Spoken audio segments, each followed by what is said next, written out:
നമസ്കാരം സുഹൃത്തുക്കളെ, tips and ട്രിക്സിലേക്ക് ഏവർക്കും സ്വാഗതം. അപ്പോൾ എല്ലാ PSC പരീക്ഷകൾക്കും കോമൺ ആയിട്ട് ചോദിക്കുന്ന ഒരു ടോപ്പിക്കാണ് നമ്മുടെ ഭരണഘടന. അപ്പോൾ SCRT ടെക്സ്റ്റ് ബുക്ക് നോക്കിയാലും ഒന്ന് രണ്ടല്ല ഒരു 3-4 ചാപ്റ്റേഴ്സ് തന്നെ ഡിഫറെൻറ്റ് സ്റ്റാൻഡേർഡ്സിലായിട്ട് ഭരണഘടനയെ പറ്റി പറയുന്നുണ്ട്. കൂടാതെ PSC മുൻ വർഷങ്ങളിൽ ഭരണഘടനയ്ക്ക് അത്രയേറെ ഇമ്പോർട്ടൻസ് കൊടുത്തിട്ടുമുണ്ട്. അപ്പോൾ ഇന്ന് നമ്മൾ ഡിസ്കസ് ചെയ്യാൻ പോകുന്നത് ഭരണഘടനയെ ബേസ് ചെയ്തിട്ടുള്ള മുൻവർഷ ചോദ്യങ്ങളും പ്രതീക്ഷിത ചോദ്യങ്ങളുമാണ്.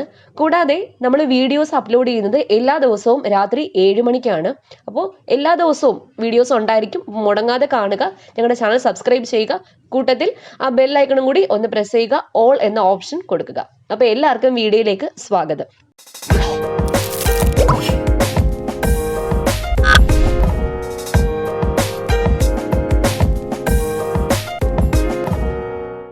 ആദ്യത്തെ ചോദ്യം, ഭരണഘടനാ നിർമ്മാണ സഭ രൂപീകൃതമായ വർഷം. ഭരണഘടനാ നിർമ്മാണ സഭ രൂപീകൃതമായ വർഷം. ഉത്തരം എന്താണ്? 1946 ഡിസംബർ മാസം 6-ാം തീയതിയാണ് ഭരണഘടനാ നിർമ്മാണ സഭ രൂപീകൃതമായത്. അടുത്ത ചോദ്യം, ഭരണഘടനാ നിർമ്മാണ സഭയുടെ പ്രഥമ സമ്മേളനത്തിലെ അധ്യക്ഷൻ ആരായിരുന്നു? ഭരണഘടനാ നിർമ്മാണ സഭയുടെ ആദ്യത്തെ സമ്മേളനത്തിലെ അധ്യക്ഷൻ ആരായിരുന്നു? ഡോക്ടർ സച്ചിദാനന്ദ സിൻഹ. ഡോക്ടർ സച്ചിദാനന്ദ സിൻഹയായിരുന്നു. ലിഖിത ഭരണഘടന എന്ന ആശയം കടം കൊണ്ടിരിക്കുന്നത് ഏത് രാജ്യത്തിന്റെ ഭരണഘടനയിൽ നിന്നാണ്?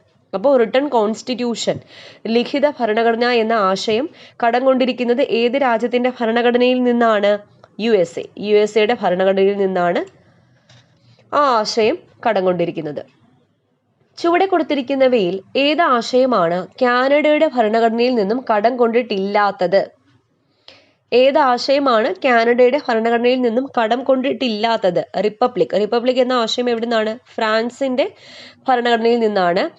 അപ്പോൾ കാനഡയുടെ ഭരണഘടനയിൽ നിന്നും കടം കൊണ്ടിരിക്കുന്ന ആശയങ്ങൾ അവശിഷ്ട അധികാരം, റെസിഡുവൽ പവേഴ്സ്, ഫെഡറൽ സംവിധാനം, യൂണിയൻ ലിസ്റ്റ്, സ്റ്റേറ്റ് ലിസ്റ്റ്. അപ്പോൾ ഇത് മൂന്നും PSC റിപ്പീറ്റിംഗ് ആയിട്ട് ചോദിക്കാറുള്ളതാണ്. അതിൽ ഏറ്റവും ഇമ്പോർട്ടൻ്റ് ആയിട്ട് ചോദിക്കാറുള്ളത് യൂണിയൻ ലിസ്റ്റും സ്റ്റേറ്റ് ലിസ്റ്റും ഏത് രാജ്യത്തെ ഭരണഘടനയിൽ നിന്നാണ് കടം കൊണ്ടിരിക്കുന്നത്? അത് കാനഡയാണ്.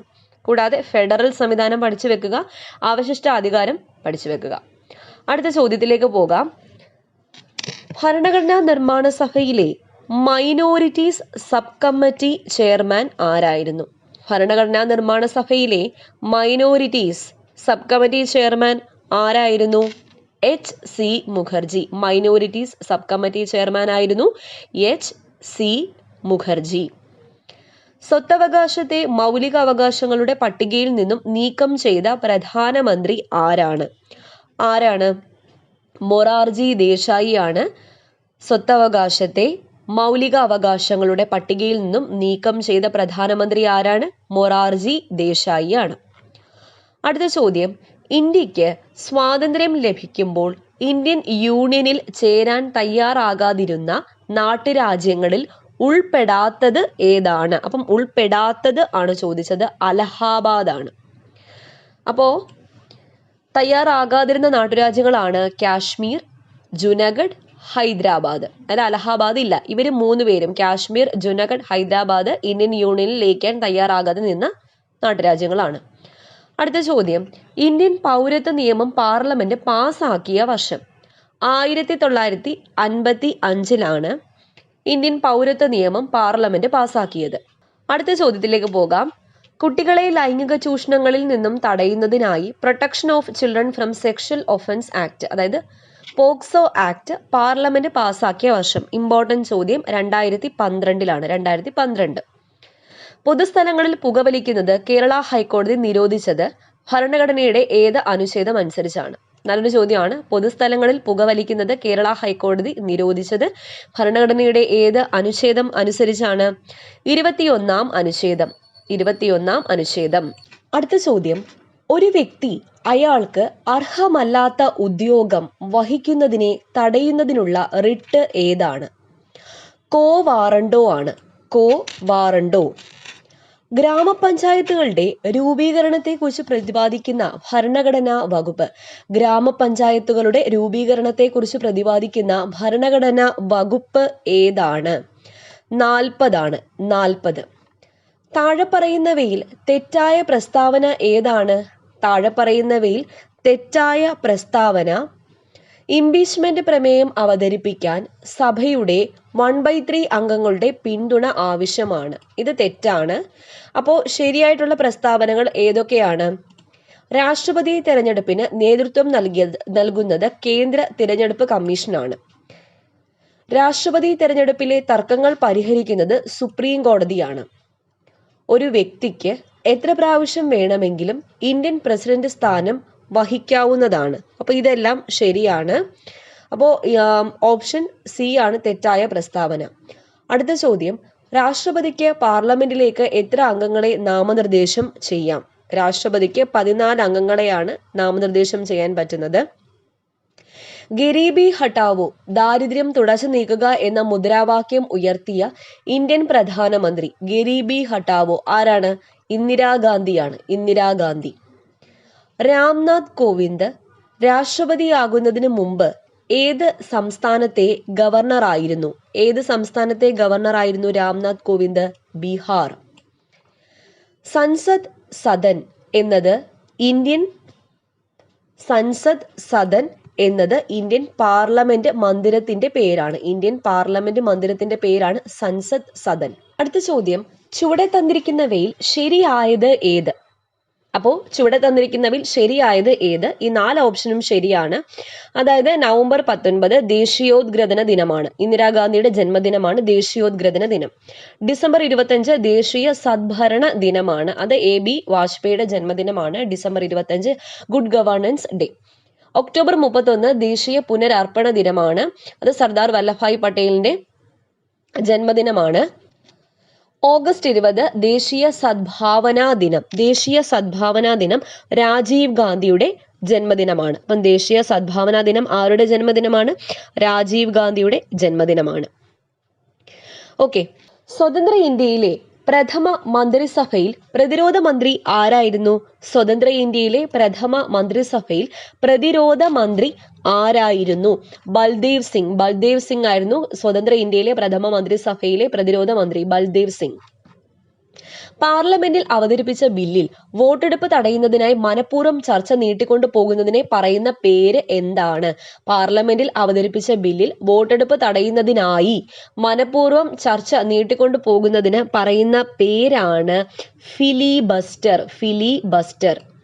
ലോക്സഭാ സ്പീക്കറുടെയും ഡെപ്യൂട്ടി സ്പീക്കറുടെയും അഭാവത്തിൽ പാർലമെന്റിലെ സംയുക്ത സമ്മേളനത്തിൽ അധ്യക്ഷത വഹിക്കുന്നത് ആരാണ്? ആരാണ് അധ്യക്ഷത വഹിക്കുന്നത്? രാജ്യസഭാ ഡെപ്യൂട്ടി ചെയർമാനാണ്. രാജ്യസഭാ ഡെപ്യൂട്ടി ചെയർമാനാണ് ലോക്സഭാ സ്പീക്കറുടെയും ഡെപ്യൂട്ടി സ്പീക്കറുടെയും അഭാവത്തിൽ പാർലമെന്റിലെ സംയുക്ത സമ്മേളനത്തിൽ അധ്യക്ഷത വഹിക്കുന്നത്. രാഷ്ട്രപതി രാജ്യത്ത് സാമ്പത്തിക അടിയന്തരാവസ്ഥ പ്രഖ്യാപിച്ചാൽ എത്ര കാലയളവിനുള്ളിൽ പാർലമെന്റിന്റെ അംഗീകാരം നേടണം? എത്ര കാലയളവിനുള്ളിലാണ് രാഷ്ട്രപതി രാജ്യത്ത് സാമ്പത്തിക അടിയന്തരാവസ്ഥ പ്രഖ്യാപിച്ചാൽ എത്ര കാലയളവിനുള്ളിലാണ് പാർലമെന്റിന്റെ അംഗീകാരം തേടേണ്ടത്? 2 മാസത്തിനുള്ളിലാണ്. 2 മാസത്തിനുള്ളിൽ. ചുവടെ തന്നിരിക്കുന്ന ഭരണഘടനാ ആർട്ടിക്കിളുകളിൽ ശരിയായത് ഏത്? ഏതാണ് ശരി? ഓപ്ഷൻ ഡി ആണ് ഉത്തരം. അതായത് ഈ തന്നിരിക്കുന്ന എല്ലാം ശരിയാണ്. അത് ഏതൊക്കെയാണെന്ന് നോക്കാം. ആർട്ടിക്കിൾ 44 എന്താണ്? ഏകീകൃത സിവിൽ കോഡാണ്. അപ്പൊ യൂണിഫോം സിവിൽ കോഡാണ് ആർട്ടിക്കിൾ 44. ആർട്ടിക്കിൾ 343 എന്താണ്? ഔദ്യോഗിക ഭാഷ. ഔദ്യോഗിക ഭാഷ. 324 ഇലക്ഷൻ കമ്മീഷൻ. 54 രാഷ്ട്രപതിയുടെ തിരഞ്ഞെടുപ്പ്. അപ്പൊ ഈ 4 ആർട്ടിക്കിൾസും ശരിയാണ്. 44 ഏകീകൃത സിവിൽ കോഡ്, 343 ഔദ്യോഗിക ഭാഷ, ഏതാണ്? ഹിന്ദി. ഓക്കെ. 324 ഇലക്ഷൻ കമ്മീഷൻ, 54 രാഷ്ട്രപതിയുടെ തിരഞ്ഞെടുപ്പ്.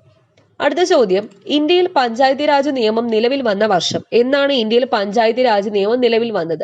1993 ഏപ്രിൽ 24 ഇന്ത്യയിൽ പഞ്ചായത്തി രാജ് നിയമം നിലവിൽ വന്നത്.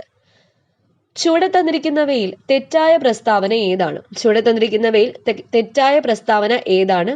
സംസ്ഥാന പബ്ലിക് സർവീസ് കമ്മീഷൻ ചെയർമാനെയും അംഗങ്ങളെയും നീക്കം ചെയ്യുന്നത് ഗവർണറാണ്. അത് തെറ്റാണ്. പ്രസിഡന്റ് ആണ് നീക്കം ചെയ്യുന്നത്.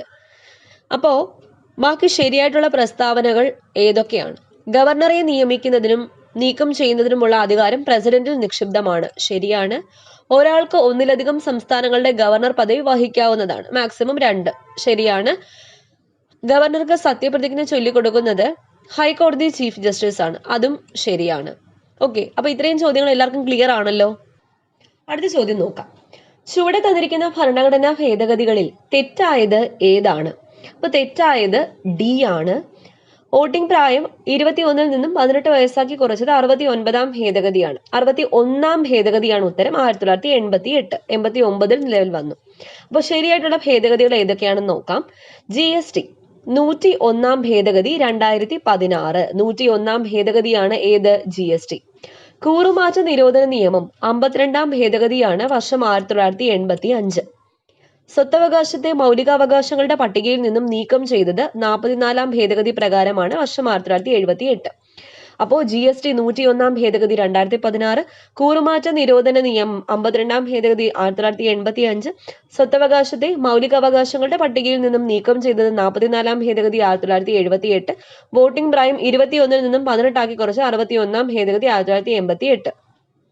താഴെ പറയുന്നവയിൽ യൂണിയൻ ലിസ്റ്റിലോ സ്റ്റേറ്റ് ലിസ്റ്റിലോ ഉൾപ്പെടാത്തത് ഏതാണ്?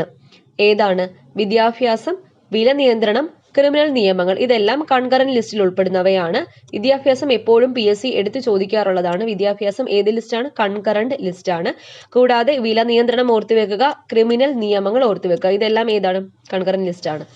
അപ്പോൾ യൂണിയൻ ലിസ്റ്റ്, സ്റ്റേറ്റ് ലിസ്റ്റ് എന്നിവയിൽ ഉൾപ്പെടുന്നതാണ് സെൻസസ്, റെയിൽവേ, പ്രതിരോധം, ലോട്ടറി, വരുമാന നികുതി, വിദേശകാര്യം, ക്രമസമാധാനം, കൃഷി, പൊതുജനാരോഗ്യം.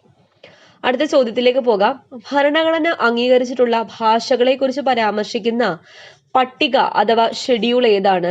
8-ാം ഷെഡ്യൂളാണ് ഭാഷകളെ പറ്റി പ്രതിപാദിക്കുന്നത്. നമ്മൾ ലാംഗ്വേജ് എന്ന് എഴുതുമ്പോൾ അതിനകത്ത് 8 അക്ഷരമാണുള്ളത്. അപ്പം 8-ാം ഷെഡ്യൂൾ എന്ന് ഓർത്ത് വെക്കാം.